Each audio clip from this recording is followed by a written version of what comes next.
साधु संतों का देश हमारा भारत माना जाता है और आसाराम जी बापू एक साधु संत है। तकरीबन 88 साल की उनकी उम्र है, लेकिन आज भी जेल के अंदर है, जबकि राम रहीम 809 बार जेल से बेल पे बाहर आ चुके हैं। क्या कहेंगे सर? देखिए 74 साल की उम्र में उन पर एक जो है ना एक चार्ज लगा। मैं अपने चाचा लोग जो 74 साल के हैं उनसे पूछना चाहता हूं कि क्या आप ऐसा घृत्य काम करने के लिए सक्षम हैं? या कोई व्यक्ति मेडिकल साइंस हो चुकी, मैं एक डॉक्टर हूं, तो 74 साल की उम्र में क्या इतनी पोटेंसी रहती है कि वो ऐसा घृत काम कर सके? खुद सोच करके बताएं, खुद सोच करके देखें। आज वो 88 साल के हैं, मैंने सुना है कि आज वो 88 साल के हैं। तो 88 साल की उम्र जो लाइफ एक्सपेक्टेंसी से कहीं ज़्यादा हो चुका है, जो आज निकल वो जाने वाले हैं। यदि मानवता के दृष्टिकोण से देखें, नेचर ऑफ जस्टिस के हिसाब से देखें, कोर्ट में भी एक प्रोविज़न होता है जिसको नेचुरल जस्टिस बोलते हैं। कोर्ट में एक प्रोविज़न होता है, इस प्रोविज़न के तहत यदि हम देखें तो ऐसे व्यक्ति 1 या 2 साल से ज़्यादा नहीं जीता, और जीता भी है तो उसके दिमाग की स्थिति ऐसी नहीं होती कि वो कुछ बोल सके, समझ सके और कर सके। तो ऐसे परिस्थिति में जो आजकल में जाने वाला है, कम से कम एक सहृदय हो करके पुरानी चीज़ों को भी तौल करके देखें। मेरी बातों में जो वेटेज है, जो वेट दिया गया है, उसके हिसाब से चलें। मेडिकल साइंस क्या बोलता है उसके हिसाब से चलें, उसके आधार पर निष्कर्ष निकालें, मेडिकल ज्यूरी बैठाएं। ये ज्यूरी लीगल ज्यूरी नहीं है जो सिर्फ कानून के लाइन पर बात करे, साइंटिफिक बातों पर बात करे। एविडेंस बेस्ड होना चाहिए कोई चीज़, और एविडेंस बेस्ड होने के कारण यदि उस पर कुछ इस तरह का निष्कर्ष निकलता है तो आप सोचें और फिर करें। तो इसका मतलब ये कह सकते हैं कि सरकार का कहीं ना कहीं एक बहुत बड़ा फेलियर है जो आज साधु संतों का। यस, बहुत सारे जो इस देश में कानून चल रहे हैं, कानून का IPC और CPC हम लोग नहीं जानते हैं। मैं तो इसमें एक कटाक्ष करता हूँ कि जो कानून हमारे देश में हमारे लिए बना है, बनाने वाला भी क्या लिखा है उसे पता नहीं है, किसके लिए लिखा है, जिसके लिए लिखा है उसे पता नहीं है, और जिस पर लागू करना है, जनता पर लागू करना है, जनता को पता नहीं है। लिखने वाले ने जो कानून बनाया है, CPC बनाया है, IPC बनाया है, ये रेजिडेंसी लॉ है सर। आज़ादी के पहले जो राजवाड़े हुए करते थे, वो अपने राज्य में नियम कानून बनाते थे कि इसको फांसी देनी है, इसका गर्दन काटना है, इसका हाथ काटना है, इसका पैर काटना है, इसको मार डालना है या फिर जहर दे के मार डालना है, कोड़े मारना है। इस तरह का कानून जो है रेजेंसी ने बनाया था। और है ना, रेजेंसी का कानून आज देश आज़ाद होने के बाद भी यही कानून को सम्मिलित कर करके संविधान बना दिया गया। ये बहुत ही अविवेकशील कार्य है कि हम उसमें संशोधन नहीं कर रहे। ख़ास करके CPC और IPC में आज वही घटनाएं घटती हैं, और हम इतने सारे नंबर में नियम कानून बना रखा है जिसका कोई औचित्य नहीं है।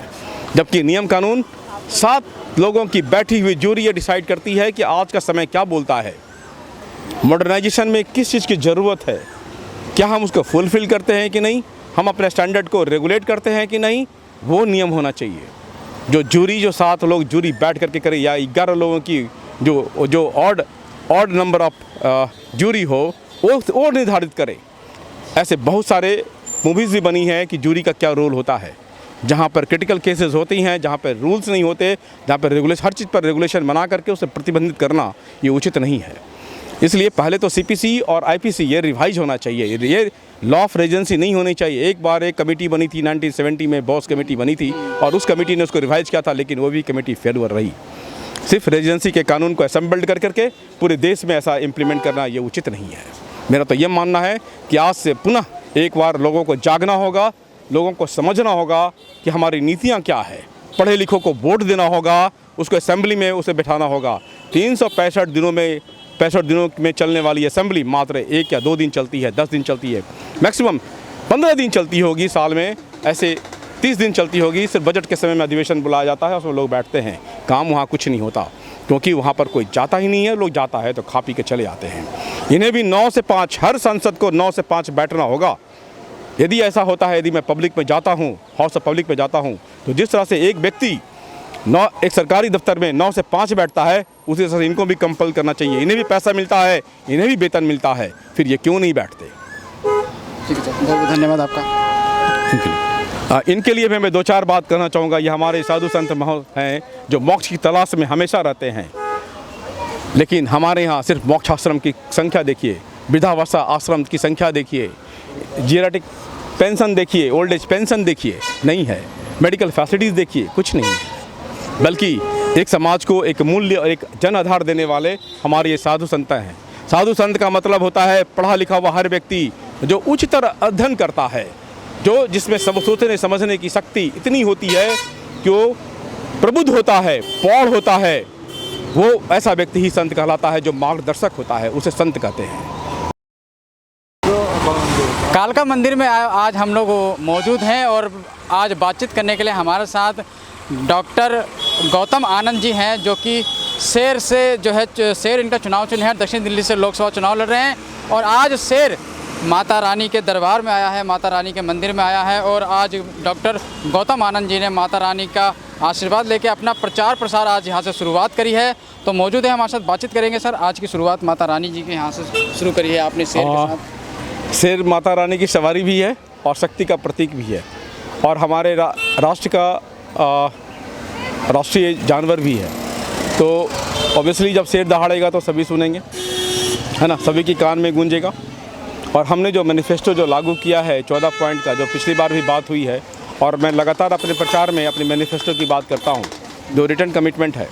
और ये रिटर्न कमिटमेंट आज तक ना तो किसी पार्टी ने किया है और ना ही किसी व्यक्तिगत रूप से निर्दलीय उम्मीदवार ने किया है। तो मैं अपने आप को सौभाग्यशाली मानता हूँ कि ईश्वर ने मुझे इतनी शक्ति दी है कि मैं दिल्ली के विकास के बारे में सोच सकता हूँ जो और कोई नहीं सोच सकता।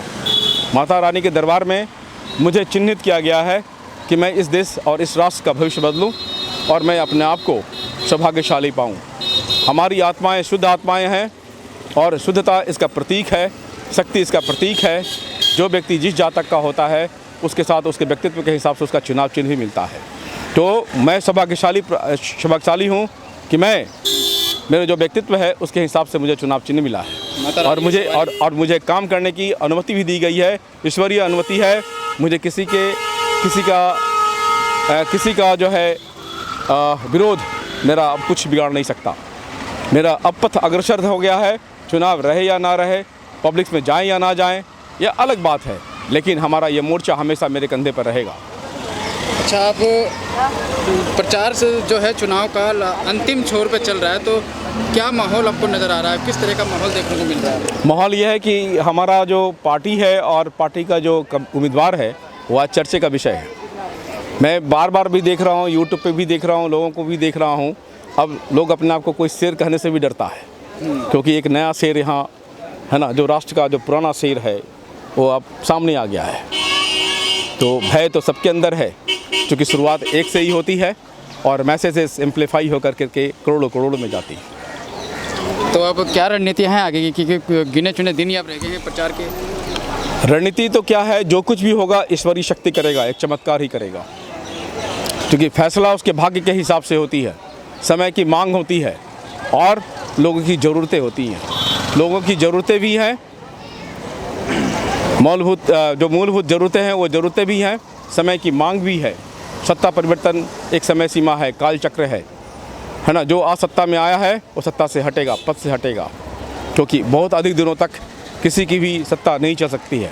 ज़्यादा दिन तक किसी हाथ में सत्ता रहे तो उसके अंदर निरंकुशता आ जाती है। 19 तारीख को अरविंद केजरीवाल जी की जनसभाएं दक्षिण दिल्ली के अंदर रहीं, उसके बाद 20 तारीख को अमित शाह जी का आगमन हुआ दक्षिण दिल्ली में। तो क्या लगता है कितना असर पड़ेगा इसका? ये सब जो है ना हमारी बातों का ही असर है। ऐसा दक्षिण दिल्ली में ऐसा क्या था कि उन्होंने चुनाव रैली की। स्वाभाविक तौर पर उनका